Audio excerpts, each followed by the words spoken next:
Furiosa Mad Max Saga is magnificent. Just as Fury Road of 2015, it has the best achievement in directing of 24. I'm confident enough to say that already because it's the best in many a year. I used to say Fury Road is the best action film of all time. And you know what? I think Furiosa might be better. That's bait. And interestingly, there's an enormous difference between these movies. With these two masterpieces, George Miller proves his mastery of two polar opposites of film direction. The montage-oriented film, which tells its story predominantly through cutting from one shot to the next, and the mise-en-scène oriented film, which prizes packing as much information as possible in individual shots. Pull over. In the first part of this video, I'll explain how these two films differ. Then I'll analyze the visual style of Furiosa in greater detail. You look pale. She's perfect. Not like the genetic absurdities you have for sons. The mise-en-scène of Fury Road is perfect, just as the editing of Furiosa, which we'll touch in the end. But Fury Road is a film built out of frenetically fast cuts. Watch these 8 seconds.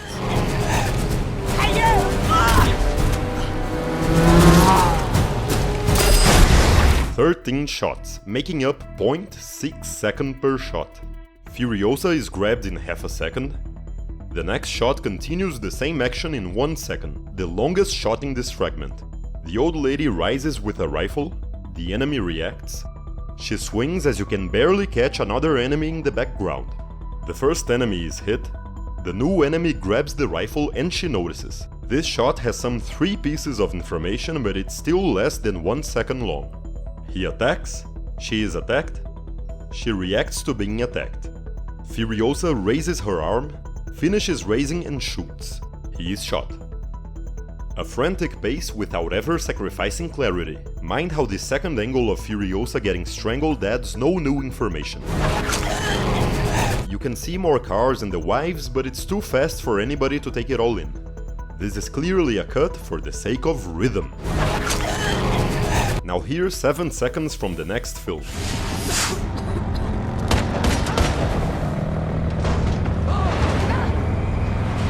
Jack throws a gas grenade out. We catch an approaching enemy in the background.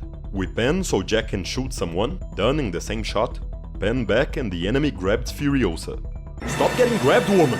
This time camera motion replaces the need to cut for every new action. One single shot can tell the whole story.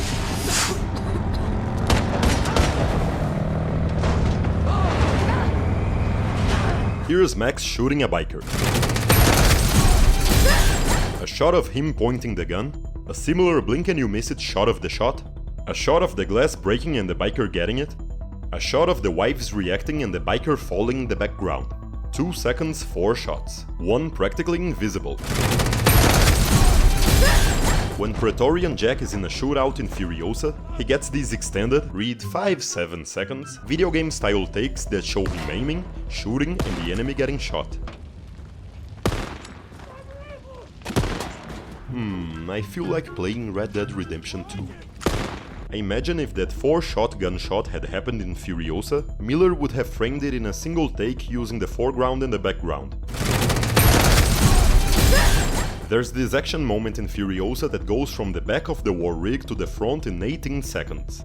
It's done in only 4 shots, lasting 7, 6, 2 and 3 seconds.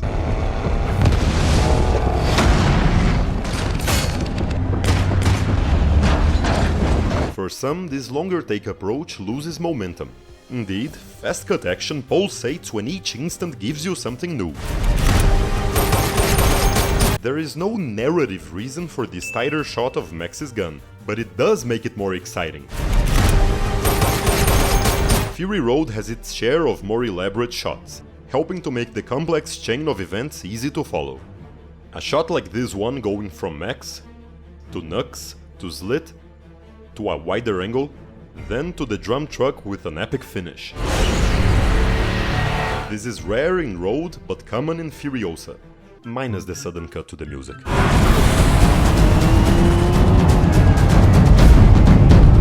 Furiosa has only one cut for style's sake, here. It's unquestionably slower than Fury Road, but for me, Furiosa earns points in sophistication. It's not pure adrenaline, but it grabs your attention in different ways, through elaborate shots that single-handedly carry a ton of narrative weight. I'll now go through Furiosa's mise-en-scène centered approach and you'll see what a work of wonder George Miller pulled off.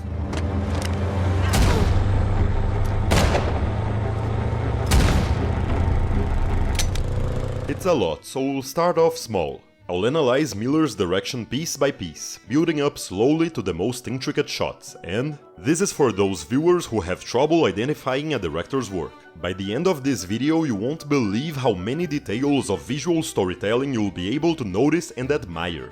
You may be raw, but you have about you a purposeful savagery.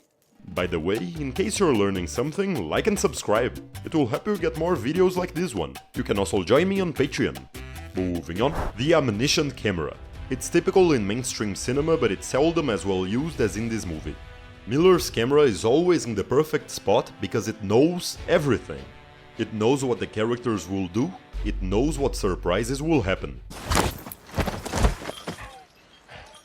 It pans here because it knows this guy will get shot. It cuts to this angle because it knows this biker will fall exactly on this spot. It circles these guys because it knows this one will notice something in this direction. That piece of filth! The camera knows Furiosa won't abandon Jack, so it stays in the correct spot that's as far as she'll go.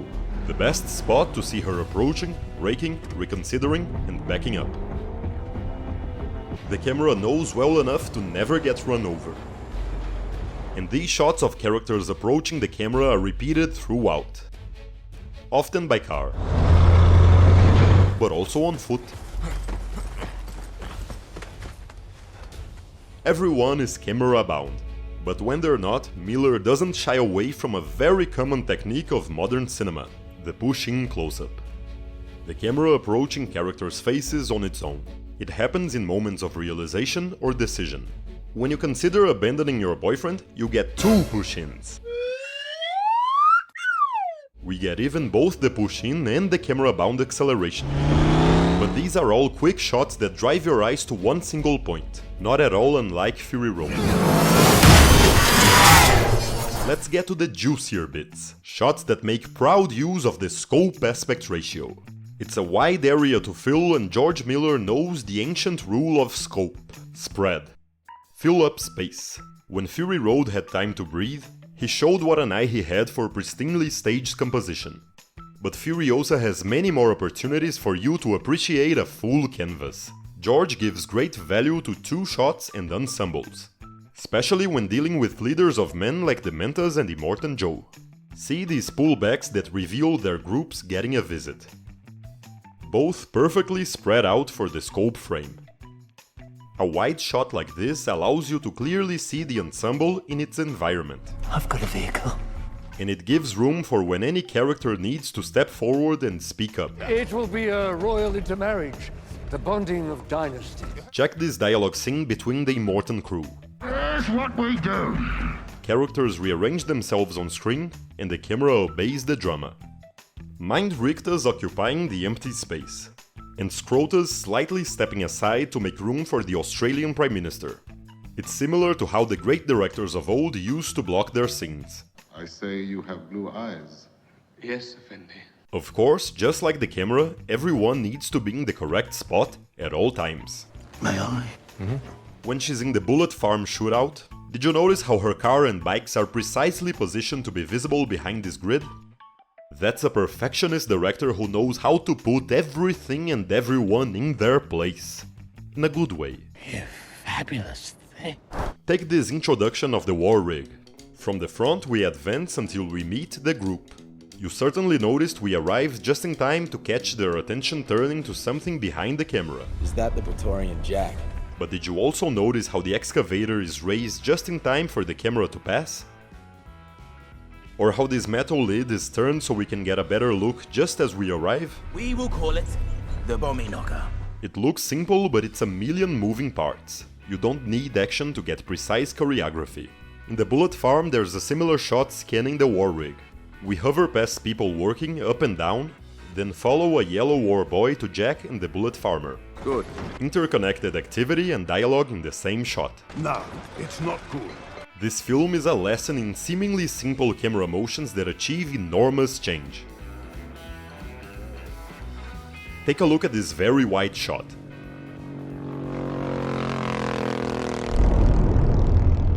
We pan and find a perfectly positioned ensemble filling up the screen's width and depth. Shots have a beginning, a middle and an end, with often surprising results. Here Furiosa raises a cloud of smoke, and in the same angle we get one of those camera-bound views of the Mantas. Remember them?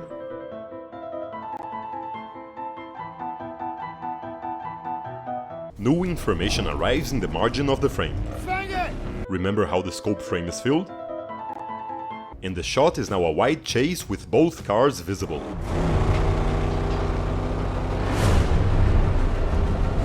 Did I mention codes yet? That's a center of attention. The focal point your eyes give the biggest emphasis on screen. Fury Road had a gas in its day for fixing your eyes in the center and cutting accordingly. Furiosa can do the same without the need to cut.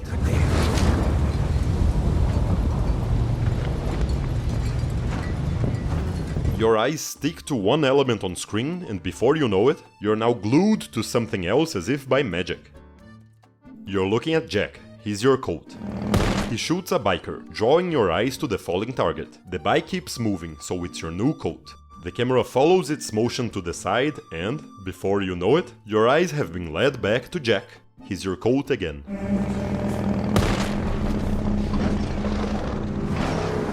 Here's the same thing in the wife's vault. The coat is little Furiosa. She runs away from Rictus, up the stairs, leading the camera straight to Rictus. We can only have such a fluid guiding of your attention because the stairs go to the left. The production design works alongside the camera and the actors. Everything in the right place. Your eyes move from coat to coat in different ways. The first coat can be covered by the new one. You can speak to me. The first one can uncover the new coat. No! Him! You found me. Freakish. You are a freak. When your eyes are focused in one spot, you might miss the director's sneaky hand. Take this impressive shot. It might be hard to notice when the camera circles from one flying enemy to the other, because the camera turn happens while there's action exploding in the middle. I've said many times that shots here tell multiple pieces of information, like this one. We'll get that one for you. We should go back now. Instead of cutting from little Furiosa to the apple, then to the bikers, Miller uses careful composition, camera motion and focus pulling to fit them all in the same shot. That pull back to include the apple. It's a favorite approach. Just as the camera can push in to make the general private, it can pull back to make the private part of a larger picture. Thanks to pullbacks, these legs comically sticking out of the sand are presented 3 times as a punchline.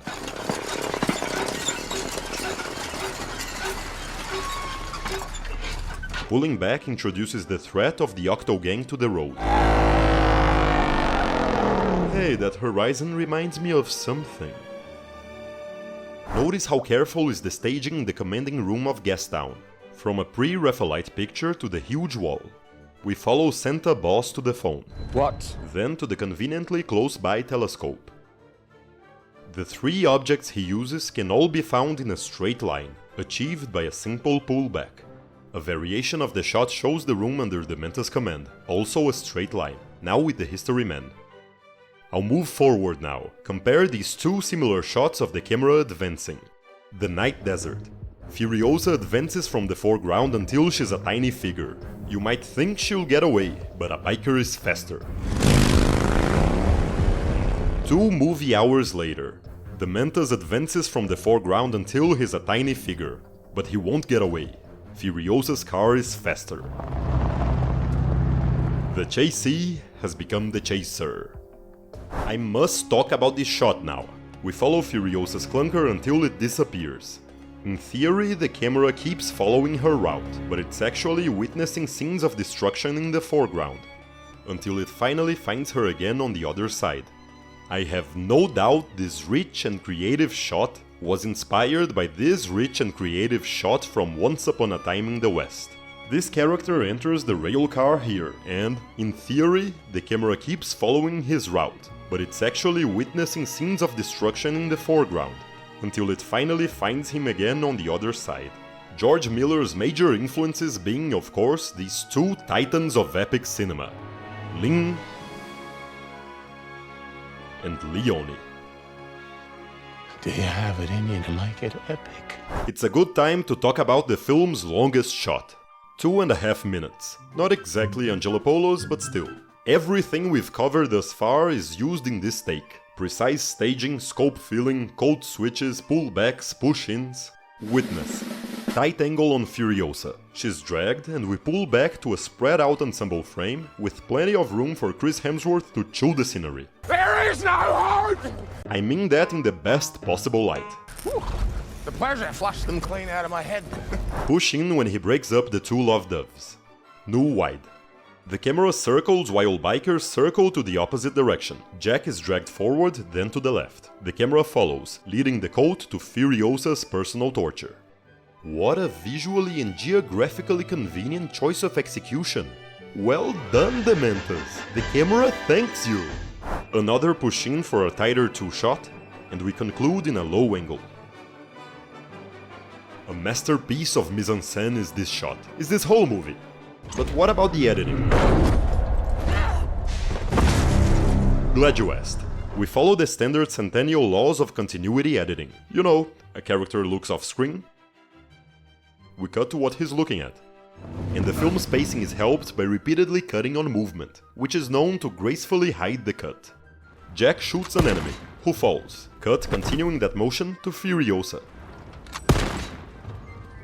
Of course there's a push-in. Cutting on movement can be done when moving between scenes. From this rightward motion to this rightward motion. Of course there's a pullback. The transitional movement might just be the camera's. From this pullback to this pullback. There doesn't even need to be movement for a smooth transition. Here we cut from a diagonal corpse to another diagonal corpse. A pullback for extra information and the shot becomes a close-up. She leaves the frame, letting it be taken over by brownish orange. And we cut to a new image, also in brownish orange. There are cuts through sound too.